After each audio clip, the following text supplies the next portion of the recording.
My name is Paul Taylor. I am a writer and director. Hey, I'm Alex Megaro, and I am the producer and editor on a film that we made together called Kiddo. We're so cute. I'm so glad y'all did it that way. That's awesome. We've known each other way too long. We lived together in college, so yeah. Yeah, and after college, and Yeah. Do you mind if I start there? Like, as far as like connecting points of teams, that's always something I'm curious about, how a team gets built. Friendship is an important way of doing it, but also getting to cast and get to meet people.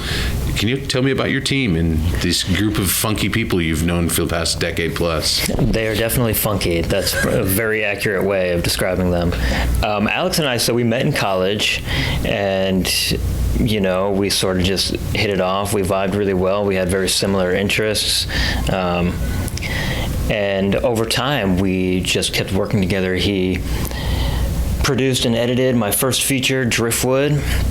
He then produced and edited my follow-up short, Succulent, and he did the same here now for Kiddo. And along the way, we were just like slowly casting or hiring people that we also vibed with, that also understood our sense of humor or understood what we were trying to do, which is how we started working with Jocelyn, who has been in Jocelyn Jensen. She has been in all of my films up to this point. And Frank is somebody that I met several years ago now, and I've always wanted to work with him as a director. So I've just been slowly pulling all of these people into my orbit and forcing them to work with me. That's something that I've always wanted, as just growing up and watching even Adam Sandler movies, and just seeing the same recurring cast of people and how much fun they were having, and they all seem to connect and really love one another and understand, or they really got what they were doing. Everybody was just on the same page. It's an Adam Sandler movie. I'm not trying to make it sound like these were cerebral pieces of filmmaking, but the connection was there, and the connection is very important. So yeah, that's something that I've always strove to do over time. Happy Madison's been around, no doubt, 30 decades, yeah. 30 years now. Yeah, it's sort of incredible. And I think it can lead to some really intimate filmmaking, personal projects. I think that kind of stuff really comes through on screen, Long Island University, right? That's right. You did your homework. I did. Or you're psychic. Can you talk not only about Long Island, but you guys shoot in New York? New York's an important part, maybe not the only state or city or whatever, but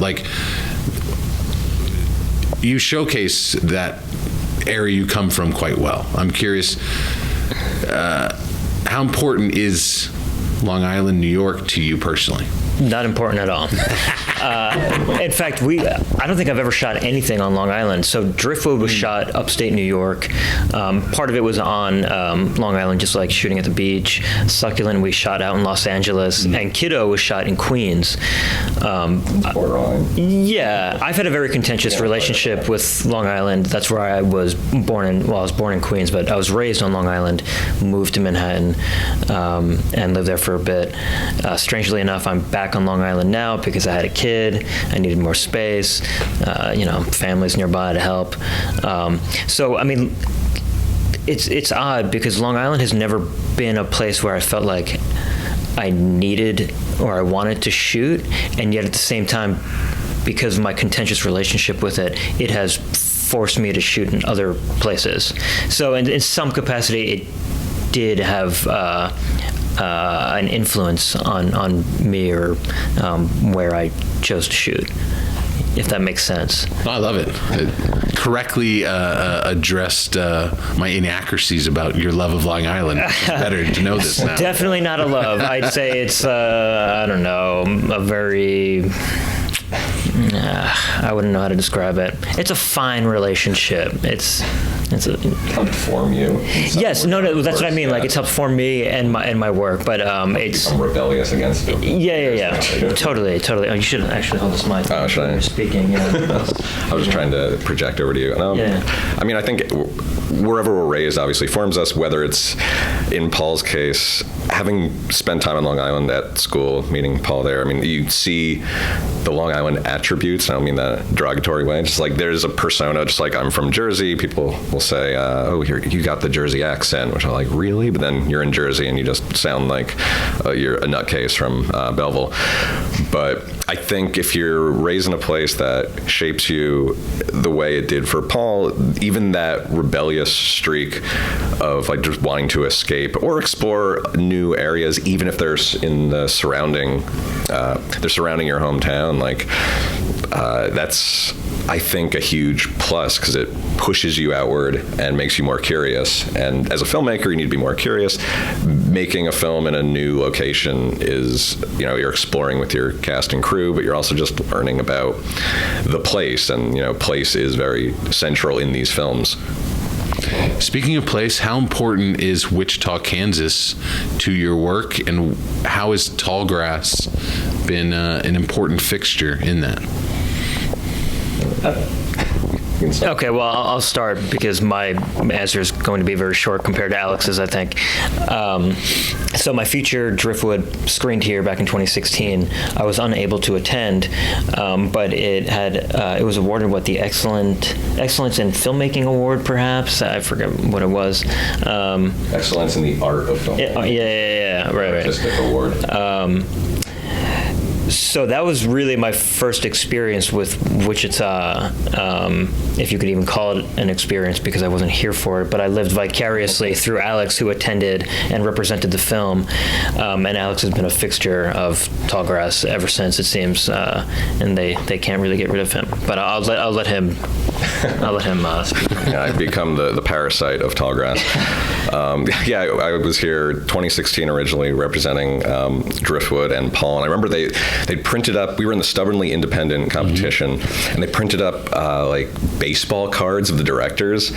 So I had the Paul Taylor trading card in my lanyard and was carrying it around. I believe when the award was announced, there's a photo of me walking down holding up the card like a doofus, but kind of loved it because I had my buddy's face in my palm all the time.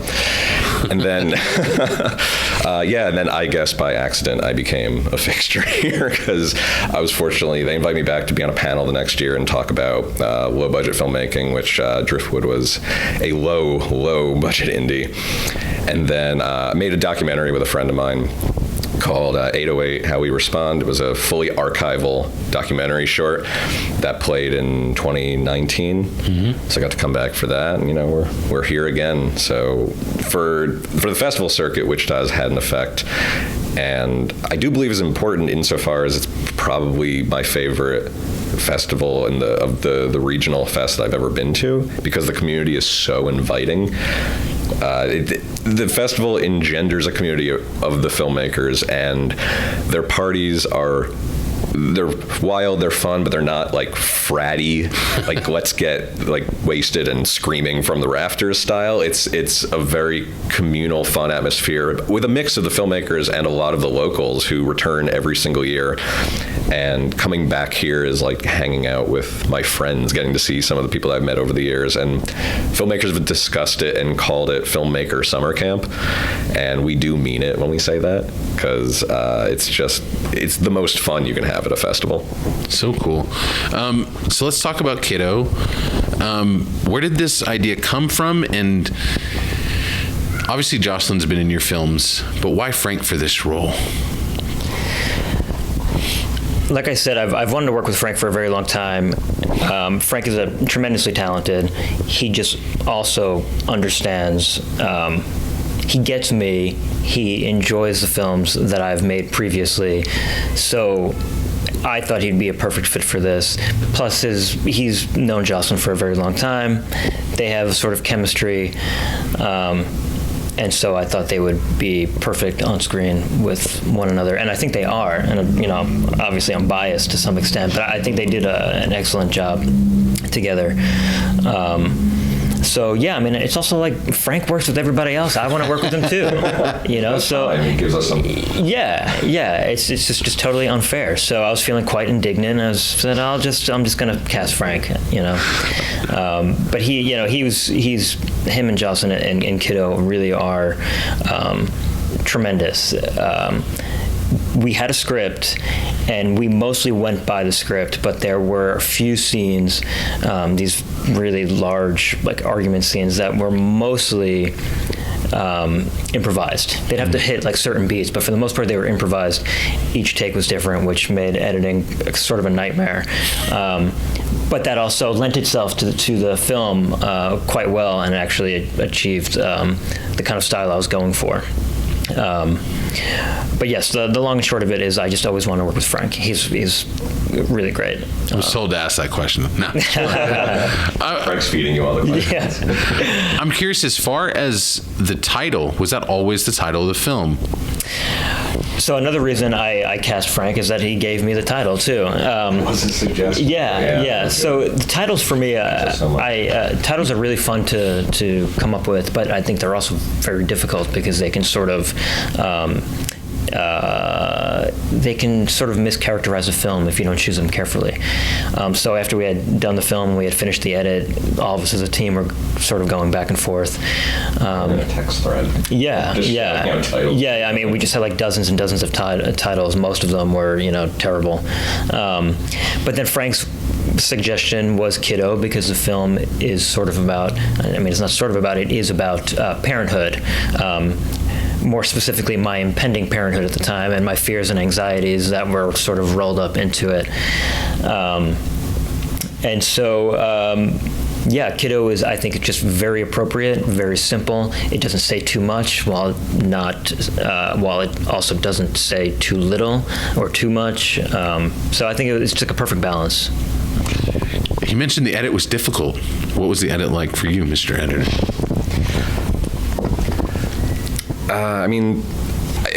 The argument scenes were the biggest challenge. Not so much that it was really, we were given so many options, which it's a great problem to have, because we did numerous takes of them, and it was improvised more or less each time, and there was so much amazing material that paring it down and finding, do we go in a realistic, do we take it in a proper narrative way? Do we start jumping time and start overlapping? Do we make it more, I hate to say avant-garde, but like it's not linear? Do we just go from, do we do a regular crescendo of the argument? Do they jump in and out of anger? Does the emotion stay consistent? And we just had every option under the sun, which was a great problem to have. So the difficulty was really paring it down and nailing each moment, especially with the comedic timing, because as it ramps up, I think they get funnier and funnier, and they start insulting each other, but the insults are coming from different places, and they're like past grievances are appearing. So it just took a lot of time to pare it down and find the right rhythm, especially because there's like two big blow-ups in the film, and they need to be vastly different, yet convey like a million things.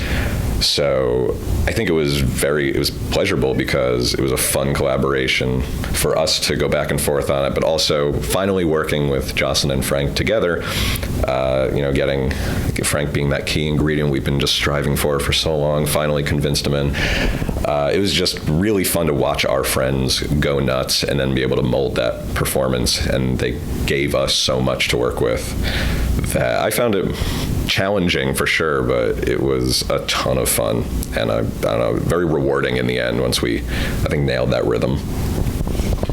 I don't know if we're meant to side with a person in these arguments, but I know I found myself wanting to side with different points and different parts. How much of that interplay was always kind of really a part of these things, is like your allegiance may shift. I mean, at times I was like, Jocelyn's freaking right. And at other times it's like, you know what, Frank's got a good point there. You know what I mean? I love that it made it seem so real and also universal, and yet unique to what crazy things they were talking about. So that was my intention from the beginning, is that in these kinds of arguments, as you know, now I'm a parent, but at the time when we had made the film, my wife was 3 months pregnant, but we were having similar arguments because there's a lot of, stress involved in having a child and your wife being pregnant and all the kinds of changes that you go through. And I wanted to convey that no one person is right or wrong. In these kinds of situations, everybody is sort of on an equal playing field, right? So there are times where, like, yeah, Jocelyn looks like she is sort of maybe taking advantage of the situation, taking advantage of Frank. And then there are other times where, like, Frank is being like a real jerk, and it's like, well, no wonder she takes advantage of him.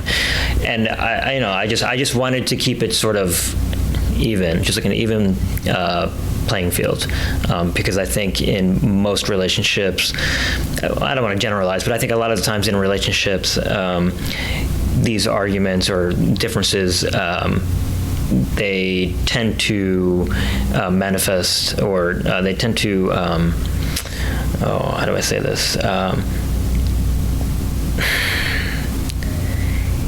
It's sort of, oh man, I'm losing myself here. Yeah. Can we cut, regroup? Everybody puts their own. Man, I'm really blowing this question. Hopefully you can cut around all of this. We're going to do a slow zoom in on you. Yeah. I'm literally going to cut everything out in just this. Okay. Okay. Yeah. Thank goodness. I have something to piggyback off you. Okay, so yeah, why don't you keep thinking about that? Actually, I do think it might be what you're getting at, but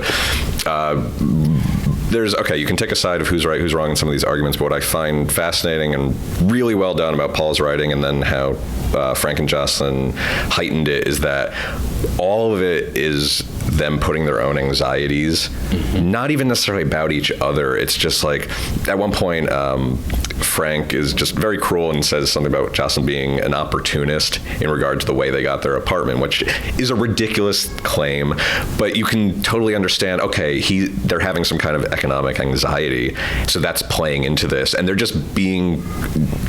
being cruel to each other based on a lot of outside forces and understandable anxieties, both about parenthood and just life in the city. And I think it's very palpable that they're having a domestic argument, of course, but there is so much more behind it just about their life in a modern city. And that plays into the title, too. We're saying Kiddo is about impending parenthood, but it could also be about maturing and dealing with a child. So you have to mature as a parent, but also just a couple maturing, and they're being children themselves when they're having these petty arguments. So I don't know, I just find it a very layered exploration of a relationship in a fairly simple film. I don't know, it's a very challenging thing to pull off, and I'm very impressed in the writing of it. So also making the editing more pleasant too. Good writing, good director, good actress. In a matter of minutes, you get across a lot. I mean, when you're making a short, you sort of have to, right? Yeah. And I think too, for me, this was so different because prior to this, my films didn't have much dialogue. So this was sort of like a fun exercise for me to see how I could use dialogue to tell a story and provide information without, over providing, or making it sort of, I didn't want to like hit you over the head with too much information. Just like finding that balance, which is also what we found in the editing too. It's like really important. But I think setting it for a short, specifically setting up the important information like up front is just key. And then you can just kind of like, in the arena. Yeah. And then you add in little bits here and there, and that kind of like expands the the world and the characters in a way. It's also the fact that it's all takes place in their apartment, and I think there's a tradition, at least in indie film, where we kind of would roll our eyes and go, oh, back in the day, the no-budget indies were just people having relationships in their apartment. But I think Paul found a way to twist that, modernize it, and make it, I mean, it's thematically dense, and that sounds pretentious as hell, but it doesn't feel that way when you're watching. It's a very smooth watch, and I think flows really well. I'm the editor saying that, so tooting my own horn, right? no, I think it flows really well, but there's so much packed into that dialogue, and you learn so much about these characters. Even just watching the first argument they have, you know, kind of every fear that they have coming at you in about like 70 seconds. So I don't know. I find it impressive. I find what you did impressive. Thank you. I find my friends impressive. And people like Cassavetes would argue that that's the only type of films you should be making. So it's we strive to follow Cassavetes and Cassavetes only. So it's not a bad person to follow. No, it's a pretty damn good person to follow. Lastly, I'd like to ask what is down the line. What are your next ideas, if you can share with us? And in particular, now that you've had your child, is there any way to see these characters come back in any form? I think as far as the characters coming back, no.